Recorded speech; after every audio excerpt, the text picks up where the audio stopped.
तो आप समझ में आ गया बेटा। तो हमारे पास क्या रहता है इस तरीके से। तो कंडक्टर आप समझिए बेटा क्या था कि द सब्सटेंस है ना विच पास द इलेक्ट्रिसिटी थ्रू इटसेल्फ, और इसके टू टाइप है। क्लियर है। ये वैसे आप बहुत बेसिक सी चीज है, ninth I think 9th 10th में भी आ जाता होगा इतना, तो शायद 10th में है ना, कि वहां पे भी इतना तो इलेक्ट्रिसिटी में रहता होगा, कंडक्टर, नॉन कंडक्टर है ना, या मतलब इंसुलेटर, ठीक है, सेमी कंडक्टर्स।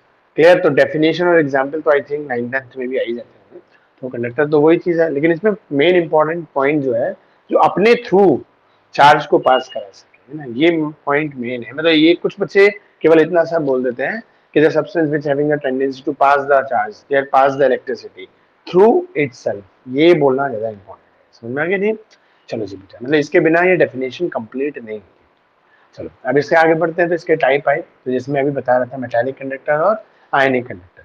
तो मेटालिक कंडक्टर में क्या होता है, जो एक ही टाइप के एटम से मिलकर बने होते हैं, वो एटम भी किसके, मेटल के या मेटलॉइड्स के, जो अपने थ्रू है ना चार्ज पास कराते हैं। कैसे कराते हैं वो मैंने आपको उस दिन बताया था कि मेटालिक कंडक्टर की जो मैकेनिज्म होती है वो कैसे होती है कि भाई जो एक ही तरह के एटम्स होते हैं मेटल या मेटलॉइड के, ये एक दूसरे के पास पास कैसे होते हैं, मेटालिक फोर्सेस से। मेटालिक फोर्स कैसे बनते हैं कि पॉजिटिवली चार्ज कर्नल और फ्री इलेक्ट्रॉन्स, ये जो एटम्स होते हैं है ना, इन्हीं के जो फ्री, जो वॉइड स्पेस में इन्हीं के फ्री इलेक्ट्रॉन्स होते हैं, और जब एक वो लॉस कर देंगे तो जो एटम होगा वो पॉजिटिवली चार्ज बन जाएगा। ठीक है बेटा। तो उसको पॉजिटिवली चार्ज कर्नल और उन्हीं के फ्री इलेक्ट्रॉनों के बीच का जो फोर्स ऑफ अट्रैक्शन होता है, उसकी वजह से ये सब पास पास होते हैं बेटा।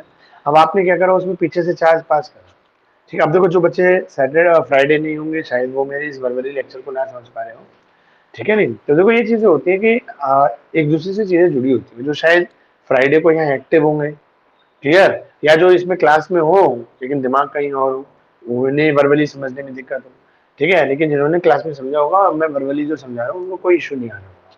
बेटा इसलिए जब भी पढ़ो चाहे थोड़ा पढ़ो, है ना, लेकिन उसको अच्छे से पढ़ो, मन से पढ़ा करो। ठीक है नहीं? फॉर्मेलिटी के लिए प्रेजेंस जरूरी नहीं होती। ठीक है ना?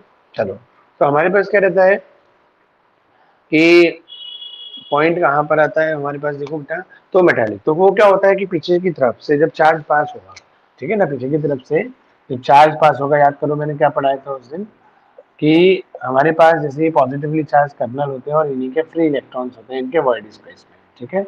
और ये सब पॉजिटिवली चार्ज क्या होते हैं, कर्नल्स होते हैं। क्लियर? याद आ गया आपको बेटा?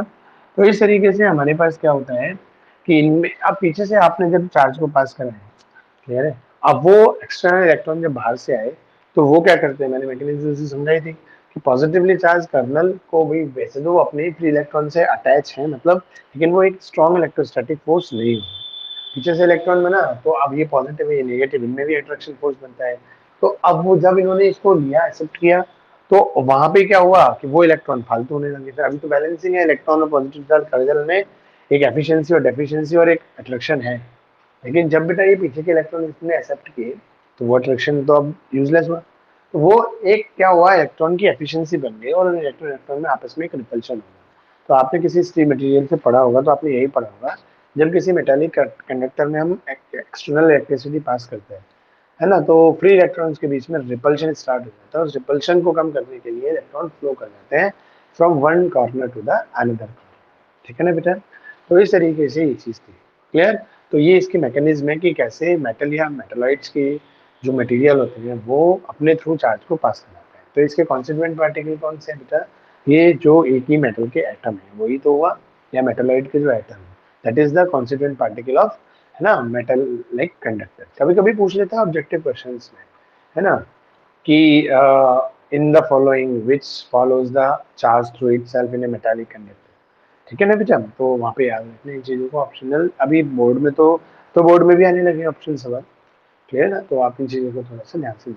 अब आया एक आयनिक कंडक्टर। तो आयनिक कंडक्टर क्या होता है, याद करो कि हमारे पास जैसे कैथोड है एनोड है, इसके बीच में इलेक्ट्रोलाइट का, है ना, एक्वस या मोल्टन सोल्यूशन, याद आ गया।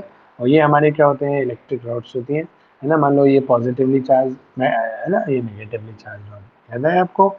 क्लियर? तो इस तरीके से हमारे पास, हमने उस दिन क्या बताया था, यहाँ ये जो इलेक्ट्रोलाइट होता है ये कंडक्टर का काम करता है ना। क्लियर? वैसे देख रहे हो आप, इसमें दोनों ही चीजें, ये मेटल की रॉड क्या है, मेटालिक कंडक्टर, मतलब जो इलेक्ट्रिक सेल होता है उसमें दोनों चीजें प्रेजेंस है। ये जो मेटल की रॉड होती है ये क्या है, ये इस टाइप की मेटालिक कंडक्टर है। और इन दोनों मेटल की रॉड के बीच में जो इलेक्ट्रोलाइट भरा हुआ है, जो कैटाइन एनाइन के थ्रू भरा हुआ है बेटा, ठीक है, वो आपका क्या है, आयनिक कंडक्टर है। ठीक है। तो इस तरीके से देखो, अब आयनिक कंडक्टर क्या होते हैं बेटा, जो आइंस बन के, ठीक है, दैट मटेरियल है ना, मतलब ये भी क्या है, कंडक्टर है तो मतलब कि अपने थ्रू चार्ज को पास कराता होगा। क्लियर है पॉइंट? तो अब अपने थ्रू कैसे कराता है, ये आइंस में डिसोसिएट हो जाते हैं, जिसकी वजह से एक जो पीस बना, मतलब एक कैटाइन और एक एनाइन, कैटाइन इलेक्ट्रॉन डेफिशिएंट, ये एफिशिएंट। तो ये अपनी एफिशिएंसी और डेफिशिएंसी को पूरा करने के लिए क्या होता है बेटा, है ना, फ्लो करते हैं, है ना, एक corner to the another corner. इस तरीके से यहाँ भी चार्ज का फ्लो होता है। तो ये हमारे आयनिक कंडक्टर है। ठीक है, यहाँ पे मैंने एक चीज और पढ़ाई थी बेटा, वो बहुत इंपॉर्टेंट क्वेश्चन है, बोर्ड में कई बार आया है। ठीक है, तो वो क्या चीज थी, याद करो कि जो हमारे आयनिक कंडक्टर होते हैं, मतलब जितने भी आयनिक कंपाउंड है, वो किस कैटेगरी में आएंगे आपके, ठीक है, आयनिक या हाईली पोलर कंपाउंड जो है, या जैसे मान लो HCl है। क्लियर है पॉइंट? वो क्या है, वैसे तो कोवलेंट नेचर में, मतलब कैसे बना, H और Cl के बीच में शेयरिंग ही तो हुई है। H2SO4 में हाइड्रोजन ऑक्सीजन सल्फर के बीच में क्या हुआ बेटा, एक शेयरिंग ही तो हुई है। क्लियर है? लेकिन वो क्या है, हाईली पोलर है, और मतलब इलेक्ट्रोनेगेटिव डिफरेंस बहुत ज्यादा है उनमें, तो वो डाइपोल्स बड़े स्ट्रांग होते हैं उनमें। तो जैसे ही थोड़ा सा आपने उसमें पानी डाला या उन्हें हीट किया, तो वो आइंस में टूट जाते हैं। क्लियर? तो अब तो वो एक इलेक्ट्रोलाइट की तरह काम करने लगे। तो आयनिक कंपाउंड है ना, या जो हाईली पोलर आपके कोवलेंट कंपाउंड होते हैं, वो हमारे किस कैटेगरी में आते हैं, ये आयनिक कंडक्टर की या इलेक्ट्रोलाइटिक कंडक्टर की कैटेगरी में आते हैं। क्लियर है ना? तो कभी कभी ये कैटेगरी पे बेस्ड क्वेश्चन पूछ लेता है, जैसे इन चारों में चार ऑप्शन दे दिए, चार सवाल दे दिए, इनमें से कौन इलेक्ट्रोनाइटिक कंडक्टर का काम करेगा, तो आप उसमें देखो बेटा, कौन एक आयनिक कंपाउंड दे रखा है और अच्छा चारों में कोई भी आयनिक नहीं है ना, तो स्ट्रॉन्ग पोलर कौन सा है, जो स्ट्रॉन्ग पोलर होगा वो किसका काम करेगा आपका, है ना, मेटा आयनिक कंडक्टर का। Clear point? आइंस में डिसोसिएट हो जाते हैं। चलो, अच्छा एक, चलो अभी इसी में आगे भी आ जाएगा ये पॉइंट, आयनाइजेशन और डिसोसिएशन में थोड़ा सा बहुत माइन्यूट सा अंतर है। ठीक है, वो चलो अभी लेंगे, इसलिए आगे टॉपिक आएंगे। तो इस तरीके से बेटा हमारे पास क्या हो, वो आयनिक कंडक्टर में। क्लियर है? अब आयनिक कंडक्टर पे हमने एक सवाल और कराया था, आपको याद हो कि आयनिक कंडक्टर जब सॉलिड स्टेट में होते हैं, क्लियर है, तो वो एक बैड कंडक्टर होते हैं। लेकिन आयनिक कंडक्टर जब आपके एक्वस स्टेज या आपके किसमें होते हैं बेटा, मोल्टन स्टेज में होते हैं, तो वो एक गुड कंडक्टर ऑफ इलेक्ट्रिसिटी का काम है। Clear point? आगे समझ में कैसे था, याद करो कि बेटा देखो, आयनिक कंडक्टर आइंस बन के फिर फ्लो करते हैं ना, मूव करते हैं ना। क्लियर? अपोजिट इलेक्ट्रोड की तरह। लेकिन अगर यही आयन एक दूसरे से बंधे हुए हैं, तो ये फ्लो ही नहीं कर पाएंगे। फ्लो ही नहीं कर पाएंगे, तो इनके through charge from one corner to the another corner कैसे जाएगा? आगे पॉइंट समझ में? तो आइंस का फ्री होना जरूरी है फॉर फ्लो द चार्ज, है ना, थ्रू इटसेल्फ। अपने थ्रू चार्ज को फ्लो कराने के लिए आइंस का बना रहना जरूरी नहीं है, बल्कि आइंस का फ्री रहना जरूरी है। एक सीधी सी एक स्टेटमेंट आपको अगर याद हो जाए, तो वही सवाल का आंसर है। ठीक है ना? तो दो सवाल मिलते हैं। ठीक है ना? Ionic conductor are good conductor in aqueous state in molten state, या दूसरा सवाल बनता है कि ionic conductor is an bad conductor in solid state, why?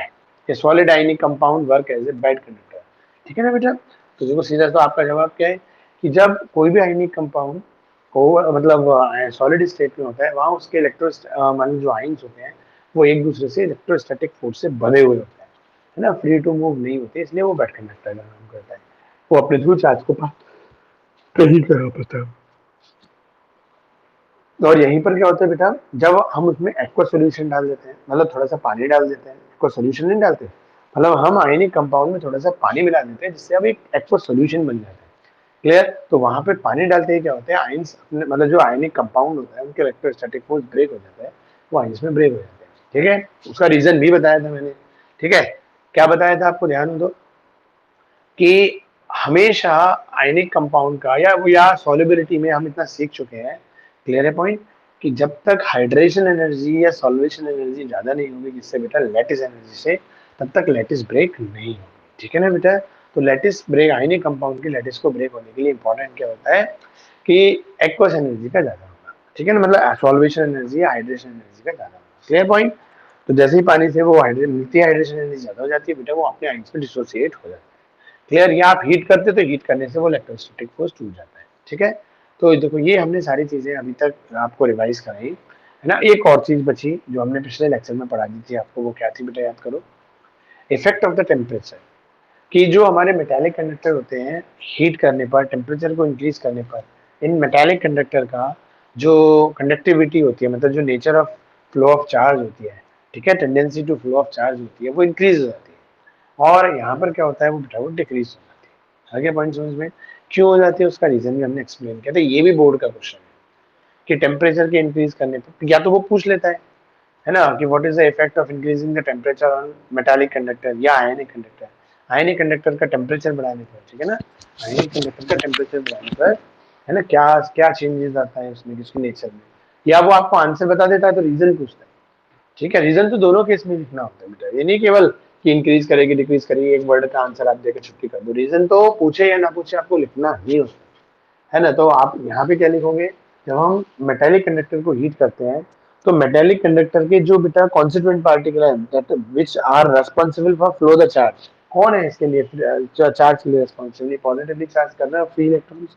Heat करने पर ये दूर दूर हो जाते हैं, जिसकी वजह से इनका एक दूसरे के थ्रू, मतलब जो इलेक्ट्रॉन इसने लिया फिर इस पे आता है, इस पे आता है, इस पे आता है, इस पे आता है, ये वन बाई वन जाता है बेटा सब पे रिपल्शन होते हुए। मतलब एक जगह अट्रैक्शन, एक जगह रिपल्शन, एक जगह रिपल्शन, एक जगह अट्रैक्शन, तो आगे की तरफ गया, देन रिपल्शन हुआ तो आगे की तरफ गया, फिर एक अट्रैक्शन था आगे वाले से, इस तरीके से मूव करते तो कॉन्स्टिट्यूएंट पार्टिकल कौन है ये। अब हीट करने पर यही दूर दूर हो जाएंगे। अब एक एटम यहाँ है दूसरा एटम यहाँ है, सोचो तो इलेक्ट्रॉन का फ्लो करना एक है, दोनों अगल बगल में है तो कहाँ आसानी से करेंगे, ठीक है ना, जब जितने पास पास होंगे। तो हीट करने पर मेटालिक कंडक्टर के जो कॉन्स्टिट्यूएंट पार्टिकल होते हैं जो चार्ज को फ्लो कराने के लिए रिस्पॉन्सिबल होते हैं बेटा, वो दूर दूर हो जाता है, जिसकी वजह से tendency to flow the charge क्या जाती है बेटा, डिक्रीज हो जाती है। आ गया पॉइंट समझ में, क्लियर है। तो इस तरीके से बेटा हमारे पास क्लियर है। चलो अब हम उसमें आगे बढ़ते हैं, किस बात की तरफ आगे बढ़ते हैं बेटा हम, अब इसकी तरफ, ये इस पे इफेक्ट ऑफ द टेम्परेचर क्या है।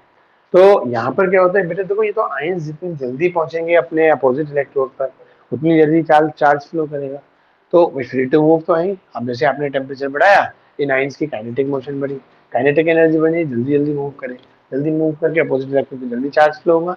तो टेम्परेचर बढ़ाने पर आयनिक जो कौन कंडक्टर होते हैं उनकी कंडक्टिविटी बेटा क्या हो जाती है, इंक्रीज कर जाती है, और जो मेटालिक होते हैं उनकी डिक्रीज कर जाती है।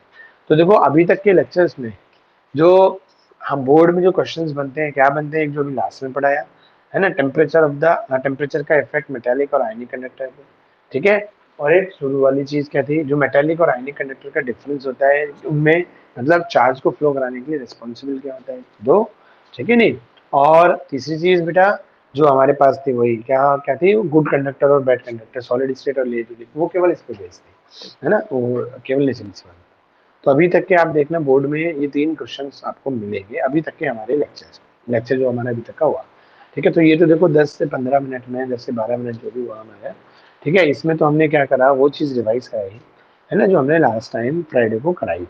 और बेटा उसका पर्पज़ ये था कि देखो अब इसलिए कि बेटा ये बहुत बेसिक है, इस पे हमारी बहुत सारी चीज़ें चैप्टर की डिपेंड है, ठीक है। पेपर में ये डेफिनेशंस नहीं आती, ये डिफरेंस नहीं आते, बट ये जो इसका बेसिक कॉन्सेप्ट है यही पूरे चैप्टर में चलेगा, ठीक है ना। हर छोटी छोटी चीज में यही घूम के आएंगे हम, और एक दो चीज पढ़ाने वाले हैं कुछ आने वाले दिनों में, वही बेसिक चीज हर चैप्टर, जैसे आपको याद करो सोल्यूशन के चैप्टर में हमने सॉल्युबिलिटी को फोकस होकर पढ़ाया कि सॉल्युबिलिटी क्या होती है, कैसे बनती है, समझ में आया नहीं।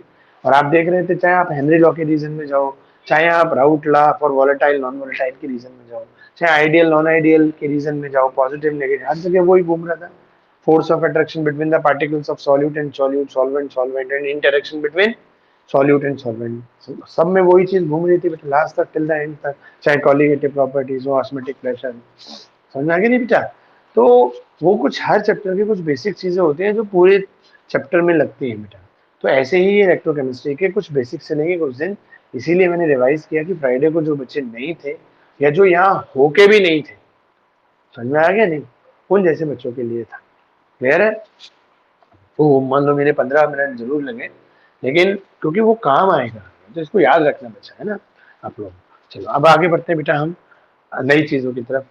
तो नई चीजों में क्या है, देखो बेटा हमारे पास टॉपिक जो है, देखो इलेक्ट्रिक हुआ, आयनिक कंडक्टर हुआ, इसके बाद देखो टाइप ऑफ द इलेक्ट्रोलाइट दे रखे हैं, ये जो टाइप ऑफ द इलेक्ट्रोलाइट है वो हमें दे रखे हैं, ठीक है। तो आप पढ़ के आए हो बेटा, ये 11th क्लास में भी हमने पढ़ाया था, याद करो, स्ट्रॉन्ग इलेक्ट्रोलाइट और वीक इलेक्ट्रोलाइट, ठीक है, टाइप ऑफ इलेक्ट्रोलाइट, ठीक है। तो टाइप ऑफ, तो हमारे स्ट्रॉन्ग और वीक इलेक्ट्रोलाइट क्या होते हैं बेटा, देखो जो कंप्लीटली अपने आयंस में डिसोसिएट होते हैं, है ना, वो हमारे पास क्या होता है, स्ट्रॉन्ग इलेक्ट्रोलाइट होता है ना। ये पहले तो आयनाइज्ड होते हैं, देन क्या होते हैं बेटा, डिसोसिएट होते हैं। अच्छा तो पहले हम इसी की बात कर रहे हैं, ठीक है ना, कि भाई आयन, हम स्ट्रॉन्ग और वीक इलेक्ट्रोलाइट की तरफ तो बाद में बढ़ेंगे, कि there is a little bit difference between the ionisation and the sorry dissociation, ठीक है ना, थोड़ा सा डिफरेंस है किसके बीच में बेटा, डिसोसिएशन और आयनाइजेशन के बीच में, ठीक है। तो आपको याद है जैसे हमने सॉल्युबिलिटी पढ़ाई थी, तो ये बताया था कि भाई केमिकल रिएक्शन और सॉल्युबिलिटी एक ही, मतलब एक ही पाथ है, स्टार्टिंग की चीज सॉल्युबिलिटी होती है, देन आगे की चीज केमिकल रिएक्शन होती है। याद आया कुछ, जैसे क्या, जैसे मान लीजिए पहले मैंने शुगर है वो वाटर में डिसॉल्व किया, तो क्या होगा, जो एनर्जी एक्सचेंज होगी पहले उससे शुगर शुगर के मॉलिक्यूल दूर दूर होंगे, वाटर वाटर मॉलिक्यूल दूर दूर होंगे, और शुगर और वाटर मॉलिक्यूल में एक फोर्स ऑफ अट्रैक्शन डेवलप होगा, दैट इज सॉल्युबिलिटी। ठीक है ना, अगर हम हीट करके या किसी एनी अदर सोर्स के थ्रू और एनर्जी दे दें तो क्या होगा कि वाटर के मॉलिक्यूल, अब पहले तो आपस में अलग अलग हुए, फिर वाटर के मॉलिक्यूल के टुकड़े हो जाएंगे और वो अपने आइंस में एटम्स में टूट जाएंगे, आगे समझ में। ऐसे ही ग्लूकोज के जो मॉलिक्यूल है उसके टुकड़े हो जाएंगे। अब जब टुकड़े हो गए, ये जो आइटम बने या आइंस बने, ये क्या होते हैं बेटा, बहुत ज्यादा रिएक्टिव होते हैं due to the efficiency of the electron and the deficiency of the electron. Clear. तो इसकी वजह से क्या होता है कि अब ये इसका कुछ एटम मिलके, जैसे मान लो छोटी रिएक्शन समझो, N2 प्लस 3H2 है ना, तो इनको मिक्स करेंगे तो पहले तो सॉल्युबिलिटी आएगी, N2 के मॉलिक्यूल अलग अलग होंगे, H2 के अलग होंगे, फिर क्या होगा, जब एनर्जी और ज्यादा एक्सचेंज हो रही होगी, तो ये तो सॉल्युबिलिटी है कि हाइड्रोजन और नाइट्रोजन गैस के मॉलिक्यूल एक दूसरे में मिक्स हो गए, दैट इज सॉल्युबिलिटी। क्लियर है। लेकिन जब अगर हम इससे आगे बढ़े बेटा, तो क्या होता है, N2 मॉलिक्यूल के ब्रेक होके NN एटम बने, H2 मॉलिक्यूल ब्रेक होके हाइड्रोजन हाइड्रोजन एटम बना, आगे बढ़ी समझ में। क्लियर है पॉइंट। तो इस तरीके से बेटा हमारे पास, और फिर वो नाइट्रोजन और हाइड्रोजन एटम मिलके क्या बने, है ना, NH3। क्लियर है पॉइंट, कोई इशू। ये बेटा देखो हमारे पास चीज है, क्लियर है। तो हम यहाँ से इस तरीके से चीजें होती है, तो शुरू में सॉल्युबिलिटी देन केमिकल रिएक्शन, ऐसे ही यहाँ पर क्या होता है, शुरू में आयनाइजेशन, शुरू की चीज क्या कहलाती है, आयनाइजेशन, और उसके बाद की एक समय बाद की एक लिमिट बाद की चीज क्या कहलाती है बेटा, डिसोसिएशन। ठीक है। तो अब देखो वो क्या होता है, जैसे कोई भी बेटा सॉलिड कंपाउंड है ना, जैसे मान लो कोई कैटाइन या एनाइन से मिलके बना हुआ है, ठीक है, उनमें क्या होता है, एक अरेंजमेंट होता है, कुछ स्पेसिफिक कैटाइन के चारों तरफ क्या होते हैं बेटा, है ना, एनाइन होते हैं। क्लियर। यही चीज होता है हमारे पास फिक्स, कि भाई अब वो किसी के जैसे NaCl था, तो 1Na आइन जो है अपने सराउंडिंग में बेटा 6Cl आइन को अरेंज करता है, आगे बढ़। तो ये क्या होते हैं बेटा, एक दूसरे से एक स्ट्रॉन्ग इलेक्ट्रोस्टैटिक फोर्स से बने हुए होता है। और ये तभी तो देखो, जैसे आप NaCl देखो सॉलिड, है ना, मतलब उसका पीस लो, आप उसको टच करो, क्या आपको कोई चार्ज का फील होता है, नहीं होता ना। क्लियर। क्यों नहीं होता, क्योंकि बेटा वो स्ट्रॉन्ग इलेक्ट्रो, मतलब अपोजिट आइन और बैलेंस, जैसे एक कैटाइन को जितने एनाइन चाहिए अपने इफेक्ट को न्यूट्रल करने के लिए, वो उसके चारों तरफ अरेंज हो गए, तो वो एक न्यूट्रल कंडीशन में सॉलिड स्टेट में एक दूसरे से बने हुए होते हैं। ठीक है। तो आइन से बना है, लेकिन फिलहाल जब इलेक्ट्रोस्टैटिक से एक दूसरे से बने हुए हैं, तो वो आयनिक कंडीशन में नहीं है। पॉइंट मेरे समझ में आ गया, वो न्यूट्रलाइजेशन हो जाता है। ठीक है, बैलेंसिंग फोर्सेस के थ्रू बन गए, समझ में आया भाई। न्यूट्रल होता है, आप देखो एक किसी भी कोई भी कंपाउंड ले लो, आप Na2CO3 ले लो बेटा, कैल्शियम कार्बोनेट जैसे होता है ना, चूना पत्ता है, आप उस पर उंगली रख के देखो तो वो चार्ज का फीलिंग है, वो न्यूट्रल कंडीशंस में है, वो बैलेंस, मतलब एक कैटाइन को जितने भाई कैल्शियम आइन को जितने चाहिए एनाइन अपने सराउंडिंग में, उसने उसने आयरन को जितना चाहिए, कॉपर को जितना चाहिए, तो जो न्यूट्रल इलेक्ट्रिकली न्यूट्रल करने के लिए जितने अपोजिट आइन चाहिए होते हैं और एनाइन को जितने कैटाइन चाहिए होते हैं, वो एक दूसरे से मिलके इलेक्ट्रोस्टैटिक फोर्स से बनकर न्यूट्रल स्टेज में तो होता है। आ गया पॉइंट समझ में। लेकिन अब क्या होता है, जैसे आपने एक्वस मीडियम दिया, क्लियर, या आपने उसको हीट करना स्टार्ट किया, तो क्या होगा कि ये पार्टिकल के बीच का फोर्स ऑफ अट्रैक्शन ब्रेक करने लगेगा, और जब ब्रेक करने लगता है तो इनमें एक पोलैरिटी डेवलप होने लगती है, मतलब वैसे आयनिक थे लेकिन न्यूट्रल हो चुके थे, बन गए थे एक दूसरे से न्यूट्रल कंडीशन। आया पॉइंट समझ में। क्या होता है, धीरे धीरे जब आप इन्हें हीट करते हो तो ये दूर होने लगते हैं, दूर होने लगे तो फिर क्या होता है, वही जो चीज न्यूट्रल हुई है बेटा, जो पोलैरिटी न्यूट्रल हुई है, जो आइंस न्यूट्रल हुए, है ना, वो दोबारा जनरेट होने लगते हैं, तो वो आइन फॉर्मेशन स्टार्ट होता है, तो वो कंडीशन हमारी कहलाती है आयनाइजेशन। ठीक है, क्लियर है पॉइंट। तो जैसे ही ये फोर्स टूट के अलग अलग हो जाते हैं, एक कंप्लीट पॉजिटिव आइन बन जाता है दोबारा, और एक कंप्लीट नेगेटिव आइन बन जाता है ना, इलेक्ट्रोस्टैटिक के फोर्स के टूटने के बाद, तो वो चीज क्या हो जाती है, अब ये फ्री हो गए बिल्कुल, तो ये हमारे कहलाते हैं क्या बेटा, डिसोसिएशन। समझ में आ गया नहीं। तो ये बच्चों को थोड़ा, क्योंकि ये आपको, मतलब हमारे जो न्यूमेरिकल कॉन्सेप्ट है वहां तो इतना कोई इश्यू नहीं करेगा, लेकिन कई थ्योरी के क्वेश्चन छोटे छोटे आप बच्चे लोग आयनाइजेशन को डिसोसिएशन समझ लेते हैं, मतलब बच्चे के दिमाग में बस एक डिसोसिएशन एक टर्म रहती है, ठीक है। तो डिसोसिएशन आएगा तो तब जब पहले आयनाइजेशन होगा, मतलब आयंस बनने की जो स्टेज है, आयन फॉर्मेशन की जो स्टेज है, मतलब जैसे वो बन रहा है, समझ रहे हैं, वो कंडीशन क्या कहलाती है, आयनाइजेशन। और जैसे इलेक्ट्रोस्टैट फोर्स टूट के वो कंप्लीट आयन बने और फ्री टू मूव है, समझ में आ गई नहीं, वो कंडीशन क्या है आपकी, डिसोसिएशन। ठीक है, अब देखो मैं देखो आपको इसका और बता के भी बुक्स में क्या लिख रखा है वो भी आपको देखो रीड करके मतलब पढ़ रहा हूँ, आप सुनना उसको, है ना। Ionisation and dissociation of the electrolyte, electrolyte का आयनाइजेशन और डिसोसिएशन।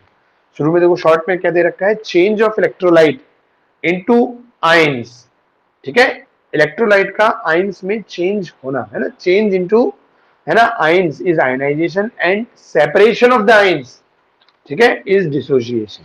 समझ में आ गया, आयंस का बनना, ठीक है ना, formation of ions that is ionization, और आयंस का डिसोसिएट हो जाना, अलग हो जाना, that is dissociation of the ions. ठीक है बेटा, क्लियर। इसको देखो एक्सप्लेन भी इन्होंने क्या किया, the term ionization and dissociation are often confused, है ना। We know that the electrolyte are mostly ionic solid, जो इलेक्ट्रोलाइट्स होते हैं वो मोस्टली क्या होते हैं, आयनिक सॉलिड्स होते हैं, ठीक है। इन विच अपोजिटली चार्ज आयन, ठीक है, आयनिक सॉलिड होते हैं और जो अपोजिटली चार्ज आयन से मिले होते हैं। कैटाइन और anion are mutually held by strong electrostatic force, जो कैटाइन एटाइन होते हैं वो एक दूसरे से, है ना, म्यूचुअली क्या होता है, हेल्ड होते हैं किससे, स्ट्रॉन्ग इलेक्ट्रोस्टैटिक फोर्स से। इन सॉल्यूशन, अब आगे देखो, जैसे सॉल्यूशन मतलब इन सॉल्यूशन, जैसे आपने पानी मिलाने स्टार्ट करोगे तो पानी और सॉल्ट मिलके क्या बनेगा, एक सॉल्यूशन। तो in solution these ions are readily formed, ठीक है, this is known as the ionization. ये आयंस रेडिली फॉर्म होते हैं। तो मैंने भी क्या बोला, इलेक्ट्रोलाइट को जैसे एक्वस मीडियम मिलता है बेटा, या आप हीट करते हो तो क्या होता है, आयन फॉर्मेशन स्टार्ट होता है। आयंस तो पहले भी थे लेकिन मिलके क्या हुआ, न्यूट्रल हो गए, इलेक्ट्रोस्टैटिक फोर्स से न्यूट्रल हो गए थे, ठीक है ना बेटा। आगे पॉइंट समझ में। तो इस तरीके से हमारे पास ये सिचुएशन थी, क्लियर पॉइंट। तो अब आओ इससे आगे बढ़ते हुए हम क्या करते हैं बेटा, क्लियर। तो आयन फॉर्मेट तो आगे इन it is known as the aluminum, the ions are readily formed and it is known as the ionization. For however upon dilution, अब ज्यादा और ज्यादा डाइल्यूट करेंगे हम, डाइल्यूशन क्या होता है ना, डाइल्यूट करना, मतलब आपने उसमें और ज्यादा सॉल्वेंट पानी मिलाते गए डाइल्यूशन बढ़ता गया, तो वो फोर्स और जल्दी टूटे। इलेक्ट्रो जो आयनिक फोर्स है ना, तो इलेक्ट्रो या स्टैटिक फोर्स किसके बीच में, आयंस के बीच का, है ना। तो और upon dilution the inter ionic attraction are reduce, है ना, तो और भी ज्यादा क्या हो जाता है, इंटर आयनिक अट्रैक्शन रिड्यूस हो जाता है बेटा, क्लियर है पॉइंट। और as a result the ions get separated, और धीरे धीरे मैं वही सिर्फ आपको बताया, धीरे धीरे वो आयंस क्या होते हैं, सेपरेट हो जाते हैं, अलग हो जाते हैं। तो जब ये सेपरेट हो गए, है ना, तो this is called dissociation of the electrolyte, ठीक है बेटा। तो formation of ions it is called ionization and separation of the ions it is called dissociation. याद रखना ये चीज, इसका जो डिफरेंस है, जो पाथ है बेटा, काम आएगा। कई बार आप कई लॉ में आप केवल आयनाइजेशन पढ़ोगे, तो आयनाइजेशन का मतलब समझिए, अभी आयंस डिसोसिएट नहीं हुए, और डिसोसिएशन मतलब उन्होंने पहले आयंस बने थे, then dissociate free to move है ना, क्लियर पॉइंट। तो ये थोड़ा याद रखना, क्लियर है। चलो बेटा, तो इसी तरीके से अब हम बात करते हैं उसकी इलेक्ट्रो स्ट्रॉन्ग इलेक्ट्रोलाइट और वीक इलेक्ट्रोलाइट, ठीक है ना। तो देखो, the electrolyte which are ionized almost completely in aqueous solution, ठीक है नहीं। तो ऐसे इलेक्ट्रोलाइट मतलब ऐसे आयनिक कंपाउंड, है ना। अब इलेक्ट्रोलाइट तो कुछ हाईली पोलर भी हो सकते हैं, तो इसलिए उन्होंने आयनिक कंपाउंड नहीं बोला, ठीक है ना। तो ऐसे सब्सटेंस है ना, ऐसे आयनिक कंपाउंड्स है ना, जो हमारे, या इलेक्ट्रोलाइट, सॉरी, ऐसे इलेक्ट्रोलाइट्स जो कंप्लीटली आयंस में, है ना, पहले तो आयनाइजेशन होगा, देन क्या होगा, डिसोसिएशन होगा, ठीक है ना, बाद में। तो जो कंप्लीटली जितने मॉलिक्यूल्स, मान लो आपने कोई पीस लिया 4 ग्राम का, और उसमें मान लो 1000 आपके पास क्या है, आयनिक कंपाउंड्स है ना, मतलब इलेक्ट्रोलाइट के जो मॉलिक्यूल्स है वो कितने हमारे 100 है। तो 100 के 100 में क्या होगा, आयनाइजेशन हो जाए, ठीक है। मतलब जितना हमने सब्सटेंस लिया है और उसमें जो कॉन्स्टिट्यूएंट पार्टिकल है वो सभी क्या हो जाए, आयनाइज्ड हो जाए, उनमें आयन फॉर्मेशन हो जाए, और देन वो आयंस में डिसोसिएट हो जाए, है ना, क्लियर है पॉइंट, क्लियर। बाद में जब और डाइल्यूशन करोगे तो वो डिसोसिएट भी होंगे, लेकिन शुरू में क्या होगा, जब शुरू में आप एक्वस मीडियम दोगे तो उनमें क्या होगा, आयन फॉर्मेशन होगा। और ऑन डाइल्यूशन पे क्या होगा, जैसे जैसे आप उनमें पानी मिला के और डाइल्यूट करते जाओगे तो वो बिल्कुल आयनिक इंटरेक्शन टूट जाएगा और वो फ्री टू मूव हो जाएंगे, वो डिसोसिएशन हो जाएगा, ठीक है। तो स्ट्रॉन्ग, वैसे देखो कुछ बच्चे एकदम जल्दी जल्दी में ये बोल देते हैं कि strong electrolyte are that substance या that ionic compounds which completely dissociate into their ions।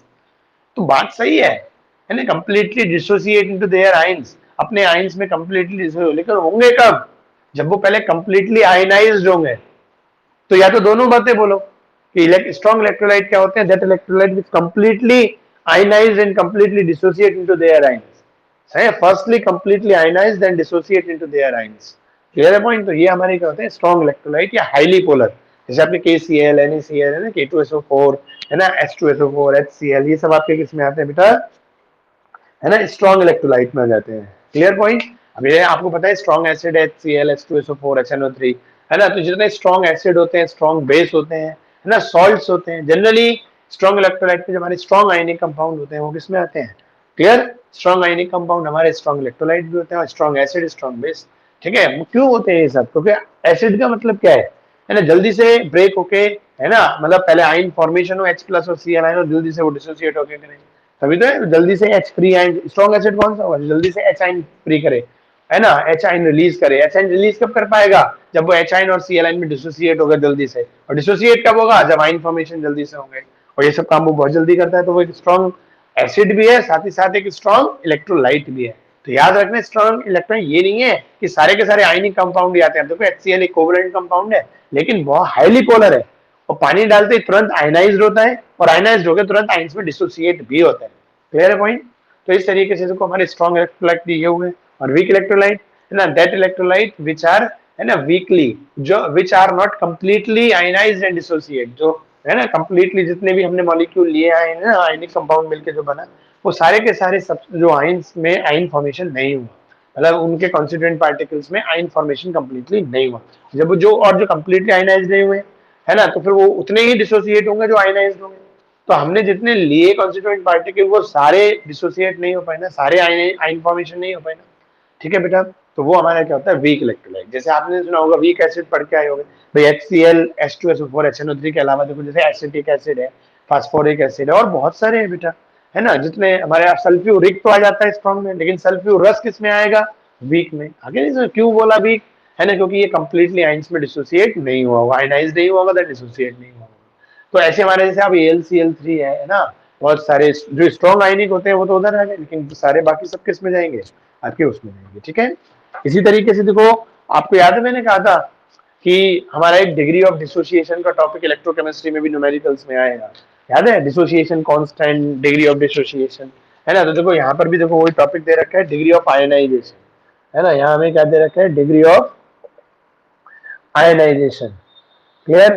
तो देखो इसका फॉर्मूला भी वही दे रखा है। अब मैं बोल रहा हूँ, देखो number of molecules of electrolyte, है ना, number of molecules of electrolyte, ठीक है, इलेक्ट्रोलाइट के number of molecules which split into their ions, which split मतलब वही सेपरेट होना है ना, स्प्लिट इनटू मतलब अलग अलग होना, इनटू देयर आयंस। और नीचे क्या है, total number of molecules, total number of, ठीक है, मॉलिक्यूल्स ऑफ इलेक्ट्रोलाइट, ठीक है, विच आर टेकन, है ना। हमने टोटल कितने लिए, और उसमें से बेटा कितने जो होते हैं आइंस में डिसोसिएट होते हैं ना, स्प्लिट करते हैं, और इस डिग्री ऑफ डिसोसिएशन को किससे रिप्रेजेंट करते हैं? वही हम अल्फा अल्फा से करते हैं। क्लियर है? तो डिग्री ऑफ डिसोसिएशन हमारे पास क्या हो गया कि हाउ मेनी, है ना, जो मतलब how many molecules are dissociate into their ions in total. तो इसका रेशियो निकाल दो, ये हमारा क्या बन जाता है, डिग्री ऑफ डिसोसिएशन। इसको 100 से मल्टीप्लाई कर दो तो ये परसेंटेज रेशियो आ जाता है ना, कि 20% डिसोसिएशन है ना, डिसोसिएशन है ना। याद करो, एसोसिएशन में भी हमने ये चीज पढ़ाया था। क्लियर है बेटा? तो इस तरीके से देखो ये हमारे पास बना डिग्री ऑफ डिसोसिएशन, या डिग्री वो, हाँ, डिग्री ऑफ, यहाँ पर क्या है देखो बेटा, एसोसिएशन आपको बहुत कम मिलेगा, ना के बराबर ही मिलेगा। क्यों? क्योंकि जो इलेक्ट्रोलाइट है वो आइंस में डिसोसिएट ही तो होते हैं, तो यहाँ आपको डिग्री ऑफ डिसोसिएशन है। ठीक है, वही सेम चीज आ गई बेटा हमारे पास। क्लियर है? अब इसके बाद देखो कुछ फैक्टर्स अफेक्टिंग दे रखे हैं, जैसे याद करो हमने सॉल्युबिलिटी पढ़ा था। ठीक है, तो वहां पे क्या पढ़ा था हमने सबसे पहले, कि सॉल्युबिलिटी क्या होती है, किन बातों पे डिपेंड करती है, फिर वहां भी हमने पढ़ा था कि फैक्टर्स अफेक्टिंग द सॉल्युबिलिटी, और सॉलिड इन लिक्विड सॉल्यूशन के अलग थे, liquid in liquid solution, gas in liquid solution, याद आ गया? क्लियर? तो वहां फैक्टर अफेक्टिंग थे, याद करो वो किस पे डिपेंड करे थे, नेचर ऑफ सॉल्यूट, है ना, नेचर ऑफ सॉल्वेंट, और interaction between solute and solvent थी, एक चौथा टेम्परेचर, पांचवा प्रेशर। कहीं कोई चीज टेम्परेचर पे बेस्ड हो रही थी, कोई प्रेशर पे, याद आ गया आपको बेटा? तो देखो इफेक्ट ऑफ प्रेशर हम यहाँ भी पढ़ा चुके हैं आपको। ठीक है, तो अब देखो हमारे पास, अब हम फैक्टर अफेक्टिंग, हाँ जी बेटा बोलो। क्या बेटा? विस्कोसिटी मतलब क्या? हाँ, इस पे क्या पूछना चाह रहे हो बेटा? क्यों नहीं आएगी? अभी आप ही बताओ कि हमारे पास कोई इलेक्ट्रोलाइट है, आपने मान लीजिए फॉर एग्जांपल आपने एक ग्लास 100 ml वाटर लिया और उसमें मान लो 20 ग्राम NaCl डिजोल्व किया, और एक आपने 100 ml वाटर लिया और उसमें भी 20 ग्राम NaCl है, ठीक है? तो क्या होगा कि जो आइंस का इंटरेक्शन होगा, ठीक है, सॉल्वेंट मॉलिक्यूल के साथ में, या जो पहली बार जो डिसोसिएशन का रेट होगा, इंटरेक्शन तो बाद में बनेगा, वो भी इस बात पे डिपेंड करता है। तो आप बताओ दोनों में सॉल्यूशन की विस्कोसिटी भी अलग होगी, कंसेंट्रेशन भी अलग होगी, नहीं होगी? ठीक है नहीं? तो हमें ये फैक्टर फैक्टिंग्स नहीं आती है चीजों पे, लेकिन वो विस्कोसिटी पे कैसे फैक्टर करेगा, है ना, आपने जहां पढ़ा है अब उसको पढ़ना है, ठीक है ना बच्चा? चलो उन्हीं पे जा रहे हैं हम अभी। तो देखो जैसे सॉल्युबिलिटी में हमारे पास नेचर ऑफ सॉल्यूट था, नेचर ऑफ सॉल्वेंट था, है ना, और उनके बाद सॉल्यूट और सॉल्वेंट का इंटरेक्शन था, सेम यहाँ पर भी है।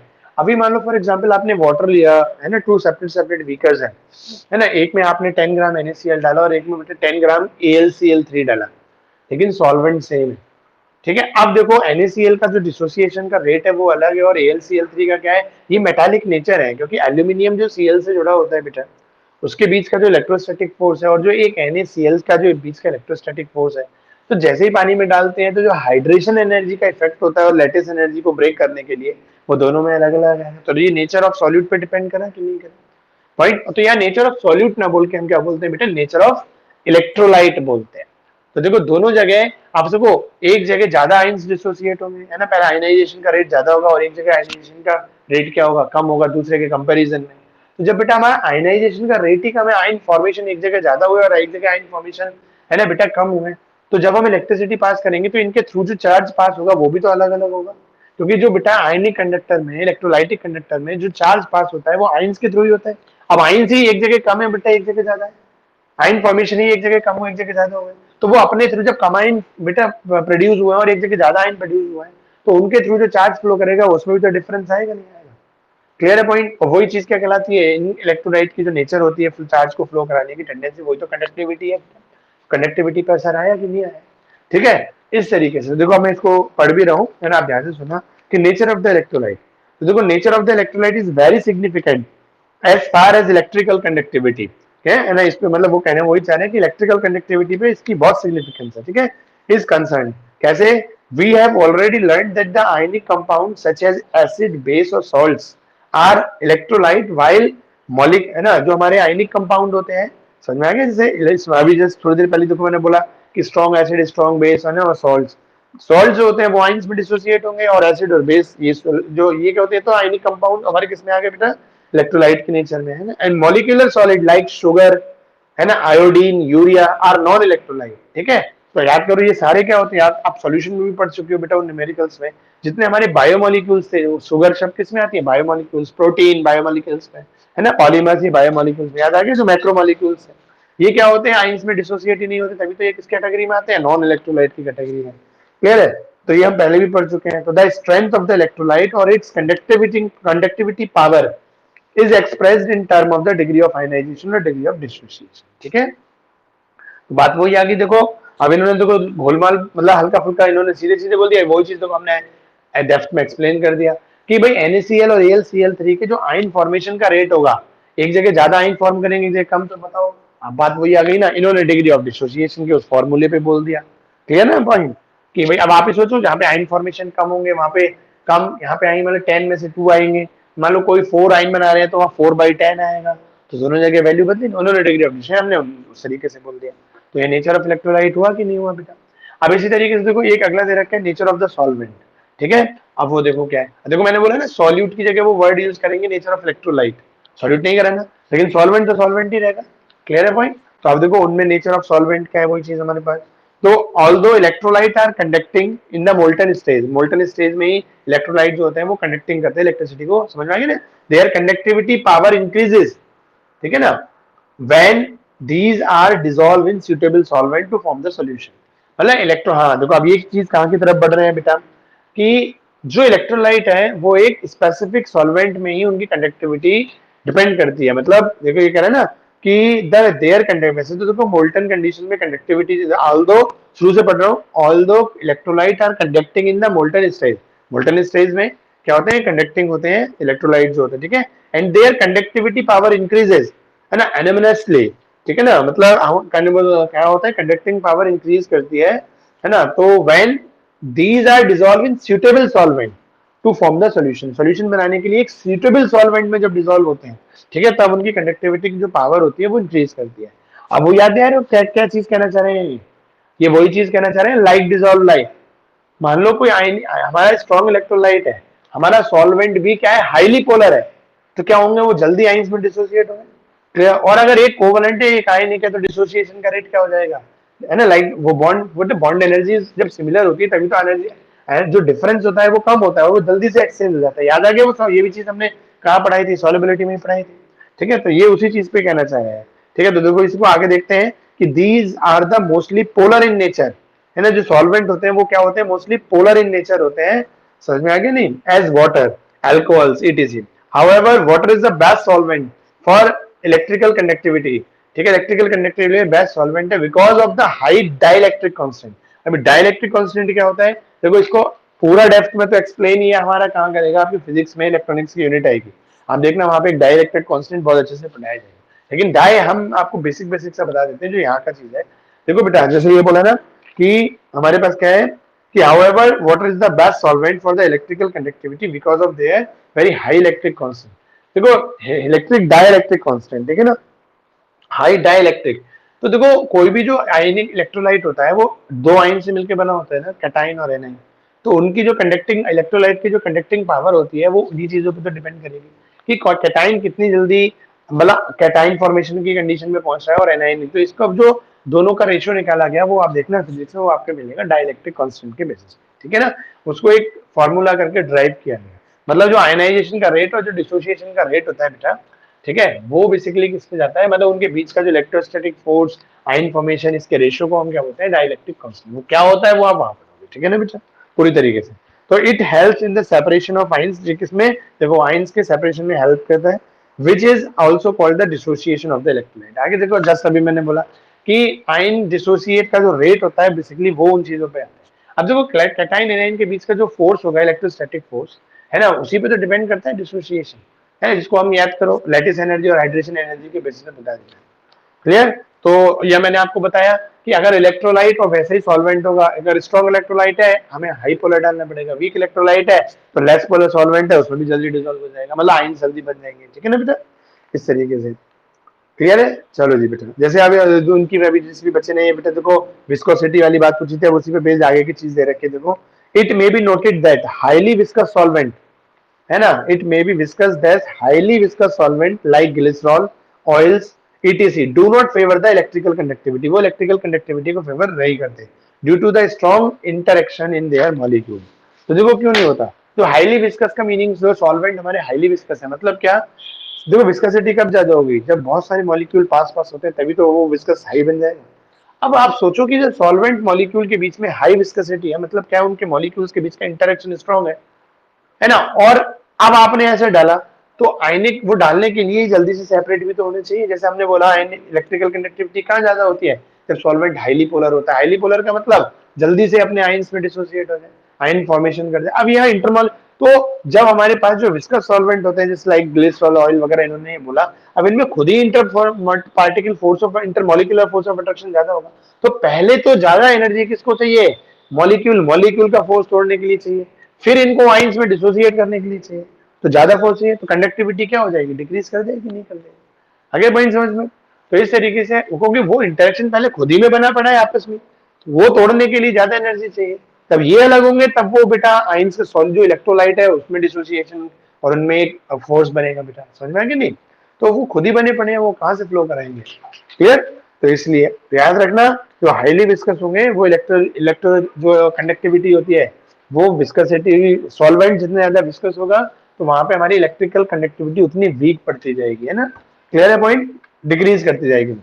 अब देखो इसमें एक दे रखा है हमारे पास सॉल्वेशन और हाइड्रेशन ऑफ आइंस, एक दे रखा है हमारे पास डाइल्यूशन, है ना, एक टेम्परेचर, ठीक है ना, तो हम इनको बेटा, है ना, क्योंकि अभी 9:20 हो रहा है, इनको कल डिस्कस करेंगे, ठीक है ना बेटा, ठीक है। तो अभी वाले में कुछ हल्का फुल्का पूछना हो केवल वो बच्चे रुके, और बाकी बेटा अपनी इंग्लिश की क्लास में जाए। हाँ जी बेटा बताओ। बेटा इंग्लिश का कोड मैं नहीं दे सकता, वो आप इंग्लिश के टीचर से मांगना पड़ेगा आपको, ठीक है। या फिर एक भरत सर ने वो दिया था, क्या कहते हैं, कॉमन पेज डाला था, चलो मैं एक व्हाट्सअप कर दूंगा तुम्हें, व्हाट्सअप का नंबर, तुम मुझे अपने व्हाट्सअप के नंबर से एक मैसेज करना, ठीक है। मैं उसमें सारे टीचर्स का टाइम टेबल और कोड है वो सब कर दे दूंगा, नाम लिख देना अपना व्हाट्सएप पे, ठीक है ना, नाम से मैसेज करना, ठीक है बच्चों, जल्दी से क्विट करो फिर बेटा, बेटा 1 बाय 1 क्विट करो जल्दी से यार।